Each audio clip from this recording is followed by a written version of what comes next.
With AI and metacognition at the forefront of educational innovation, it's crucial for educators to help students critically understand AI's utility and limitations. Join us as my guest shares insightful strategies for effectively teaching these concepts in an AI driven environment. Welcome to Teach and Learn, a podcast for curious educators brought to you by D2L. Each week, we'll meet some of the sharpest minds in the K-20 space. Sharpen your pencils, class is about to begin. Listeners, welcome back to another episode of Teach and Learn. I'm Dr. Cristi Ford, and today we're diving into the fascinating intersection of AI, metacognition, and the future of learning and decision making. I'm excited to welcome Dr. Sean McMinn to this podcast today. Sean is the director of the Center of Education Innovation at Hong Kong University of Science and Technology.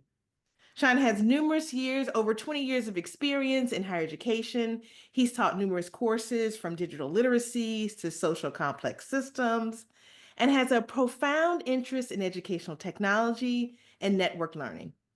He has also won Teaching and Innovation Awards, and last fall, I had the pleasure of being hosted by him on his campus.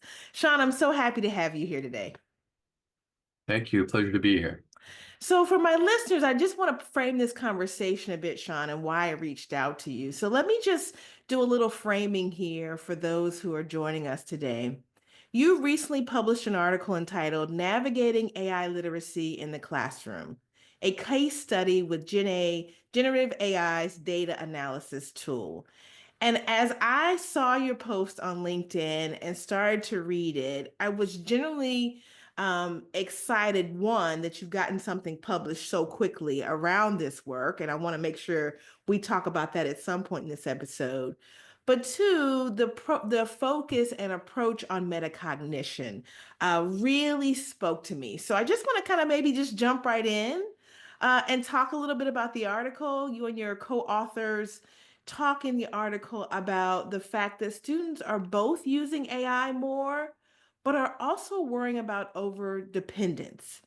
What do you think is at the heart of this tension as you work with students on campus? And how do you think educators can be responding to some of this? Yeah, so partly this is a result of the survey that we mentioned in the article. I co-teach a course with this author that you're talking about, and we're concerned that students are offloading a lot of their thinking to generative AI. And through other surveys internally within the university, we also see that students are starting to develop an dependence on the tool to help explain concepts or help search for information. And we quickly realized that, as a survey shows, that students don't really fully understand artificial intelligence or how it works. Or if they do, they're still misusing the tool. It's not a tool that should be used for searching for information. Right. Right. And that got us thinking a little bit more that if they're doing this, how are they using it to make decisions when they're working on assignments? How are they doing it to make decisions on what to learn outside of the classroom to help them understand key concepts? And if they're using it to help them make decisions, are they thinking about that? And if not, why? I've had other conversations with other worldwide leading experts, Professor Rose Luckin, she's excellent. And we've had this discussion before. Metacognition awareness is going to be increasingly important in the age of AI for this very reason. One, because AI can't do that. Rose would say that artificial intelligence is missing key meta-intelligences that humans have: meta-emotion, meta-cognition, and meta-context, right? So it's not, and meta-knowledge as well. It doesn't know what it doesn't know. Right. It's not aware of the context in which you're using it. It's not aware of how it's thinking, and it's not aware of how it's feeling. It might synthesize feelings. But we find that students aren't thinking about that. And because they're not thinking about this, they're using the content that it's generating verbatim. They're just using it to help with assignments. And that could be a dangerous thing because it could mean that they are not making the right decisions. So really, this is what got us thinking a little bit more about why we need to teach more on the social science side of things, of artificial intelligence, not just on the technical side, on the computer science. But what is the impact on our thinking and our decision making? How do we work with each other when AI becomes part of the workflow in problem solving? I love that you have identified metacognition as what I call a durable skill, or an enduring skill that you're going to need in an AI driven society. But for educators listening, given what you shared about the ways that you have observed students using AI, how do we start to teach? What does it look like to teach metacognition practically in day-to-day ways and different, subjects and areas and emphasis? Yeah. I mean, when we start using terms like metacognition and metacognitive awareness and that sort of thing, it Mhm. sounds bigger than it really is in some Mhm. ways, doesn't it? Yeah. It's just helping teachers think about, well, how do we help students regulate their strategies when they're learning something? Mhm. Well, we get them to think about their thinking. Have they thought of a goal? What is that goal? And then what strategies are they going to take to achieve that goal? So they want to learn A, so they're going to take a strategy. I'm going to read various articles, but then get them to think, well, as they're reading the article, have them think out loud in a sense, is this the right article for me to get to the right goal? How is it helping me reach my goal? And then as they think that, that should help them a little bit in focusing on the key points that should be achieving that goal, as opposed to them doing a quick search term with keywords, finding an article, and then reading it, and then saying, well, the source is .edu, therefore it must be credible, I'll put that in. Yeah. Okay. So just having teachers put into their lessons or into their learning exercises steps where the students are forced to think about what they're doing. If they're evaluating, the students should ask themselves, how am I evaluating? What tools Mhm. am I using to evaluate this? Are these the right tools? Right? And are they helping me achieve the goal that I want to achieve? So that's a very simple way of looking Mhm. at it. And in a sense, with AI, it's an important process. I'll quickly digress, just a little digression, but there's a recent paper out of Microsoft Research where they were talking very much a little bit about metacognitive offloading Mhm. in using these tools and how um, companies or designers, when they're designing an interface, they should be embedding these sort of questions into the Yeah. design process of a chatbot. So, for example, if I'm going to write an email to my boss and I go on to ChatGPT, say, help me write an email to say this, then the chatbot should start to question me. It should Right. say, Right. well, who is your boss? Right. What tone does your boss tend to like? What's the context, right? And so then that's ensuring that you're going to get a more targeted, nuanced email that's appropriate to the context that you're writing for, as opposed to a generic email. Now, that's a very simple That's example, good. but Yeah. this is something that you could apply in the classroom. So when you talked in the article about the ways that students are using AI, you talk about from research to resume building. Maybe we can unpack a little bit this idea that you introduced about AI acting as a co-pilot versus a decision maker. Can we maybe just unpack that a bit and talk about the distinction that you see playing out in faculty meetings as well as in classrooms? Yeah, well, I think one thing that Microsoft got right, and that was the name in which they're calling their product Copilot. I think that's the right way to frame it, because if we look at AI as the decision maker, well, A, you're eliminating human agency, Hmm. which is important. You need to maintain human agency, but not just for the sake of saying we need humans in the loop. Well, we need to ask ourselves, why do we need humans in the loop? Well, because the context might be very specific to or sorry, the content or the decision making might be very contextual to your needs, right? That the AI may not have the full disclosure of or a And full doesn't know that it understanding. doesn't know it, right? It doesn't know it. Right. Exactly. Right. But there's also other things. It's not just the context, there's empathy, right? It Mhm. doesn't know how the other stakeholders in a problem that you're working on might have. It doesn't know it for resume building. It doesn't know how good you are in collaboration with other people. You can use some words that can synthesize how you might be, but it will be doing this based on random choice words based on the most probable answers, which will then might not match actually what you are, what you're capable of. And then when you get to the interview stage, you're not able to actually demonstrate it, you're in trouble, right? Right. So it could help you design, but you need to be making the full decisions, right? Whether it's resume building or deciding how you're going to design a course or design an like for teachers if they're using AI to write course materials or write assessments, right? Again, it might come up with some interesting assessment ideas, but they won't be contextual and appropriate to your students' needs. So you, as a teacher, you're the expert. You know who your students are. You know your context, your school's context, the purpose of your course. So you need to be making the final decision. Yeah. It's a great tool to help you get there.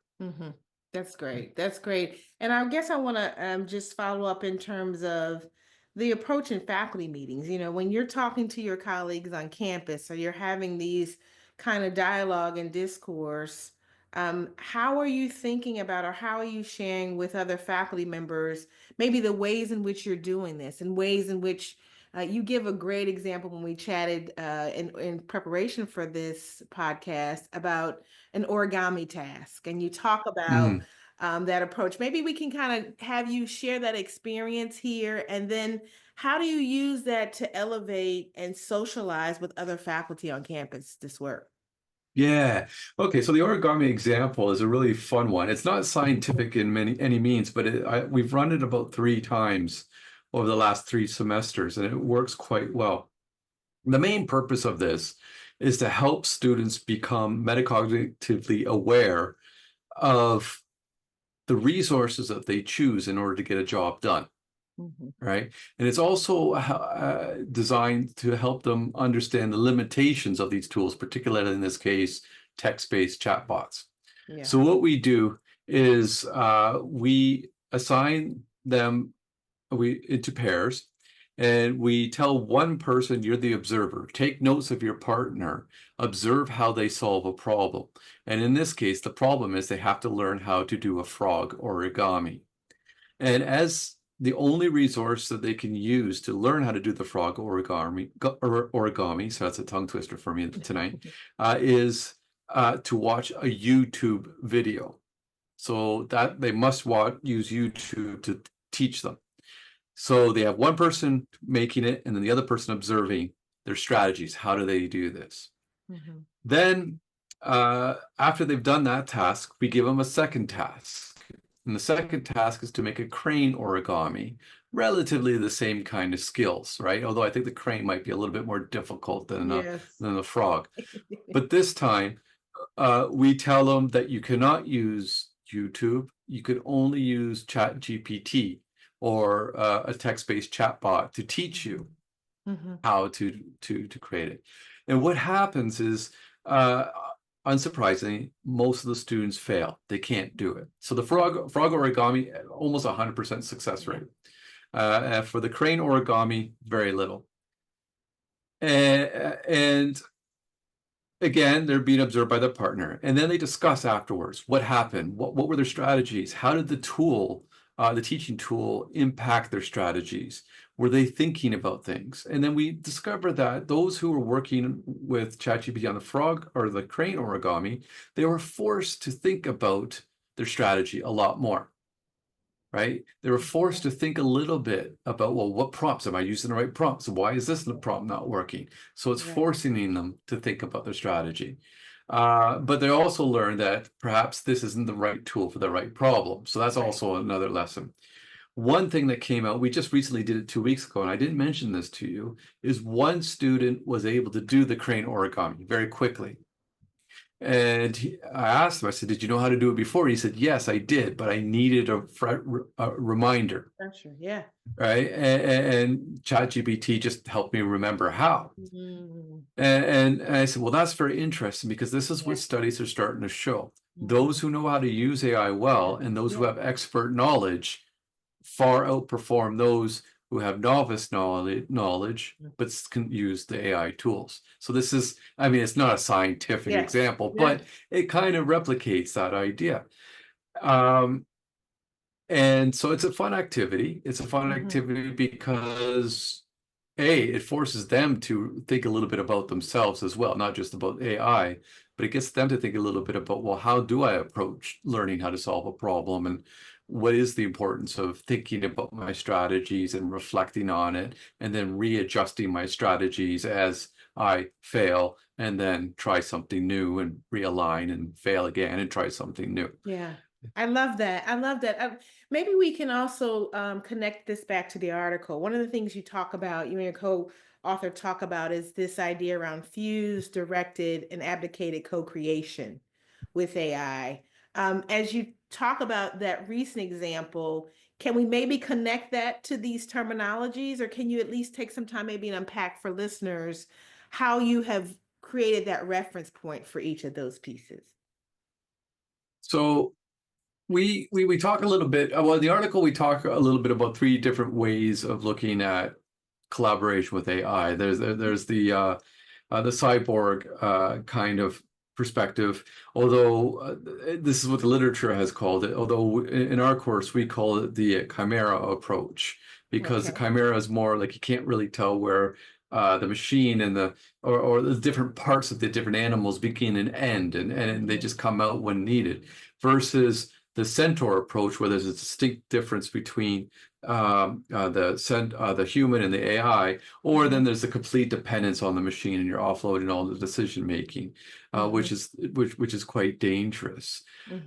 So we're recommending taking a chimera approach, and what we're recommending when they're working on that is we're asking them first, understand your environment. What is there that can help you recognize the tools I have? What are the constraints? How do I process the information that's coming to me, right? Then I plan, and then I set out my plans, and I start to think clearly, how do I achieve them, either step by step. And actually, this is, as reasoning models come into play, actually, they actually can help a lot in this way.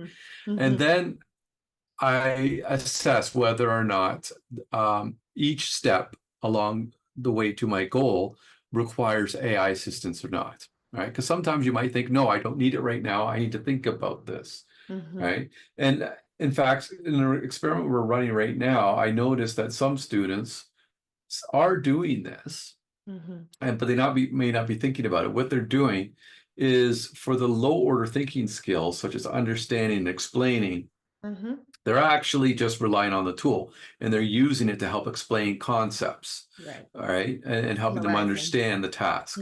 But when it came to a second part in our task that we're asking them to do, which was to evaluate and justify a solution, they actually moved away from the tool, and they started thinking for themselves, and they relied less on the machine, and they started to write. Not all, though. Some did start to use the machine to help them justify. But the point is here, as your goal setting, you need to determine which points are important for AI assistance. At which point do you need your human intervention and the human insight?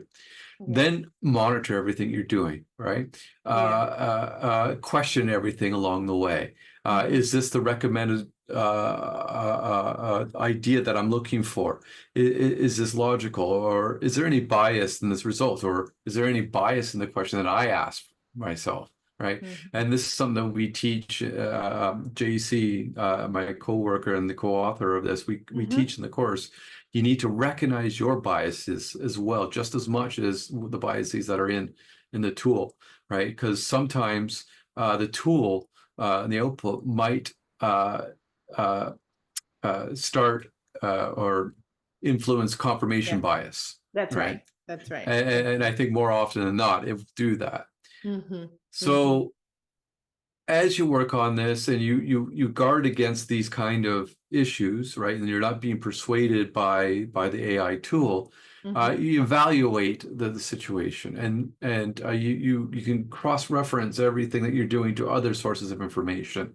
And this is another worry we have, is that as you become reliant upon the tool, that tool will start to dominate your resource Yeah. choice, as opposed to other choices of resources, whether it's a colleague or a Mm-hmm. database of some Mm-hmm. sort, or some other article. Yeah. So are you cross-referencing, and are you weighing too heavily on the output of the AI? And then you just, through that, you adapt, and you learn from each experience, and you reiterate as you go along. So in a sense, what you're doing is you're planning, monitoring, evaluating, and then you're adapting. Yeah, that's really, really helpful to hear. As you were talking about the origami example, if I remember correctly, you did that with first year students at the Correct. university. Is that right? Yes. Okay. Yes. So when I think about this metacognitive AI awareness, and to your point, it is a sexy name for sometimes something that is really simple to do. But I think about from biology to accounting. Like, as you think about the ways to how you design that small origami exercise, maybe what are some advice or some parameters or suggestions do you have around how educators in any classroom setting can start to build in some of this metacognitive AI awareness in their own content area? How do they get started, and what are the things they need to be thinking about, or what resources should they be using? Yeah. I mean, I never want to add workload to teachers because they already work really hard. But sometimes if you are working on an assignment and you know students are going to use AI, because it can be hard to regulate, or you allow them to use AI, have a little sub section of your assessment where they're required to reflect on how AI helped them. And Mm, you can easily design a template that forces them to think about these questions, right? yeah. Now, can Yeah. AI mimic those reflection questions? Of course it can. Yeah. So how do you get around that? You ask them to take screenshots of their Mm, interactions with artificial intelligence, and then they mhm, annotate the screenshots, or maybe they present the screenshots and explain, here's what I was doing. They could do a video essay. This is mhm, what I was doing. I used AI to help me with this problem. Didn't help because da, da, da, da. I now, upon reflecting on that, I realized that AI wasn't the best for that. I needed to look at this other source. Right. mhm. So what you're doing is you've embedded a reflection process with evidence, and it will be authentic if you're using it as a video essay or a presentation or an annotated screenshot. So you know what's their thinking in that sense. And at the same time, they're learning a little bit of AI literacy Mhm. and how it can or cannot help them with their learning. For everyday classrooms, you could do simple things. I mean, the origami, it's just was a fun, creative way of doing it. But you can do Yeah. something simple as uh, get them to answer a prompt that you might want them to discuss first with AI. Mhm. Right? Maybe there's a reading in class, and tell them to use that reading and have AI analyze it and summarize it for them. And then when they bring it into class, put them into groups, compare their results, and discuss, do they agree with what AI was doing? Is there anything missing? Why or why not? Right? So Yeah. you can do different small things to get them to Yeah. think a little bit about that. I love that. And what it makes me think of, that's going to lead me into my next question, is the ways in which, we model metacognitive behavior in our own AI practices, right? And so Mm. when you talk about the ways in which educators can do that, I remember the day that ChatGPT created that share button where I could Mm. take, the prompt that I'd gone through, the responses, and I could share it with a colleague who could then pick up from that place and take off. And it Yeah. was a really eye-opening opportunity to think about the collaborative approach around the work that I was building in ChatGPT, but also separate and apart from that, chronicling, how I had used it, being really clear about the ways in which it had informed my thinking on a theoretical framework or had connected me, so that I had this kind of running list, so that when I talked with my co-conspirator, we really started to talk about the ways in which we were utilizing this collaborative approach around AI and really documenting that process. I thought it was just an eye opener for me, that it then didn't have to be this lonely experience, that I was doing this Yeah. on my own. So, Yeah, absolutely. I mean, now we're getting into actor network theory here in that sense, where AI is another actor within a social network. that's right. And being able to share what you're doing with a chatbot with a colleague, and then you can build upon that That's experience. right. It's a fascinating thing, It is. right? And I'm not even sure we fully know what will emerge out of this new collaborative Agreed. collaborative kind of experience. Um, uh, I know for me, in this sense, what's also useful for me is the sharing, Hmm. is being able to look back at the prompts. And Hmm. the experience you just explained to me, it would work very well from you because you have expert knowledge in pedagogy, right? Hmm. You have knowledge of frameworks. Yeah. So in your conversation with OpenAI, and then the Yes. share as you're sharing it with other colleagues who have that same expert knowledge, you Hmm. can reflect quite well on Right. whether or not it's taking the direction you want or not, Hmm. right? It's the people that don't have that expert knowledge that I worry a little bit about. Hmm. Uh, and Yeah. this is where we need to put in steps somehow to get us to Agreed. reflect upon that. Because I use AI sometimes for planning a certain lessons and activities, and I know exactly what I want. I just might Hmm. be busy and I need a quick boost and a help by AI to get me there. And I find myself going, no, no, that's not what I want. Okay, maybe I'm not asking this right. How can I ask Hmm. this? And I'm thinking about my questions a little bit more deeply. And then I go Hmm. back and I ask the questions, and it gets me closer to what I want. And during that process, I'm actually having a deeper understanding of what I want to do because I'm thinking Yes. about it a lot more deeply.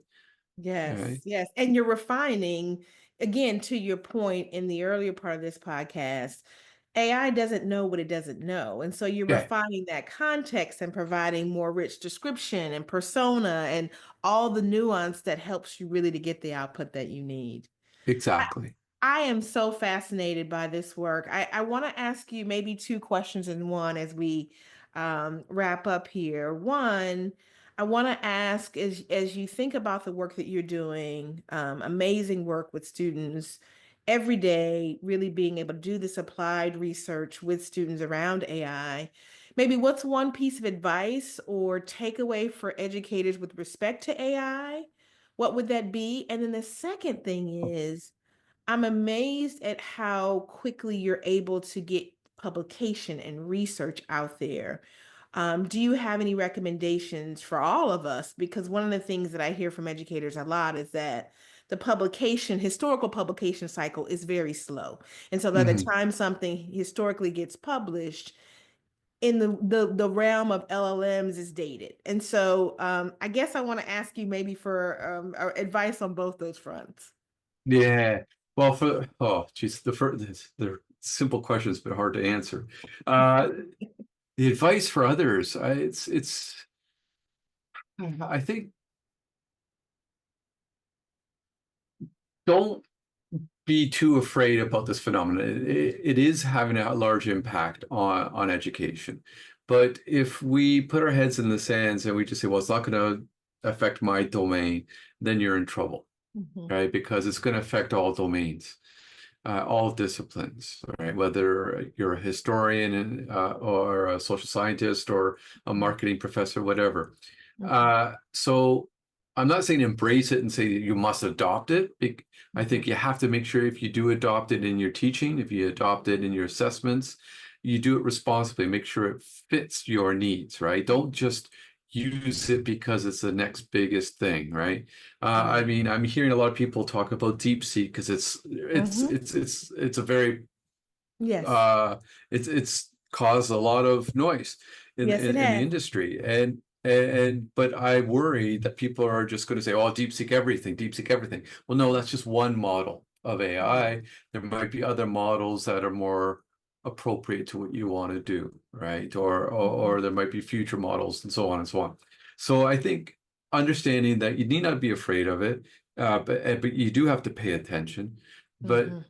don't just use or adopt the tools in your teaching and learning because everyone else is. Do it because it's appropriate to what you're trying to teach the students and what the problems that you're trying to solve, right? Right. Right. Don't focus only on whether or not students are using it to cheat or not, because then we're losing the bigger picture, Right. right? We're losing the bigger picture that we need to help our students be equipped for a world that's fast changing, Mm-hmm. right? A world where skills are going to be jobs are probably going to require people to have these adaptive skills, these Yeah. hybrid thinking skills, in a sense, where they are going to be able to make decisions, all right, based on data coming from multiple tools. All right. I mean, there's multiple advice points you can give, but those are a couple. Your other question, publishing. I mean, I'm not publishing a lot, but I think Yeah. I agree with you. Research is slow, and we recognize at our university we had to act fast. We had to act faster than research because the problem is now, not a Right. year later when the article will be published, or 2 years now. The problem is Right. now. Right.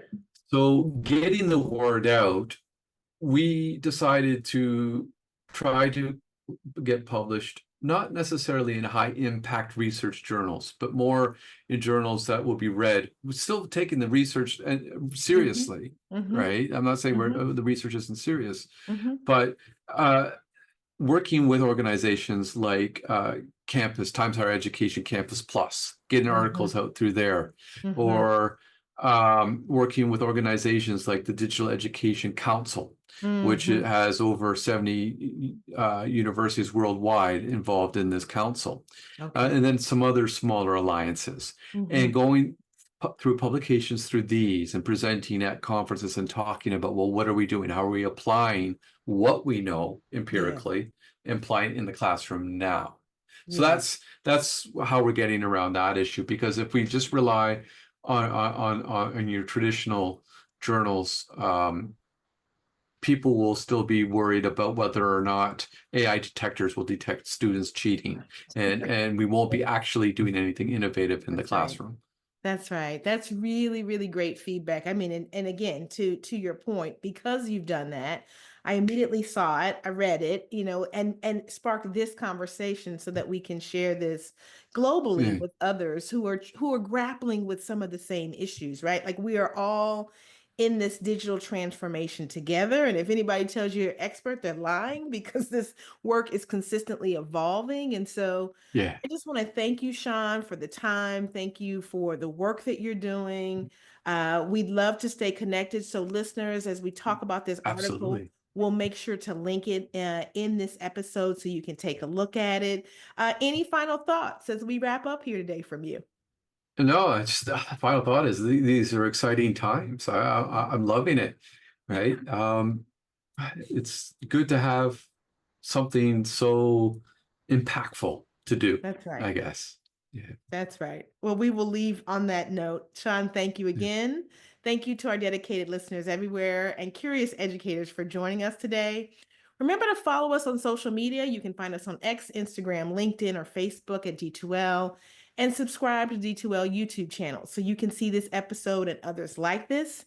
We also have a Teaching and Learning Studio email list so you can keep up to date with the latest podcast episodes, articles, and masterclasses. And if you like what you heard, don't forget to rate us, share episodes like this one. I think this one's going to get a lot of share.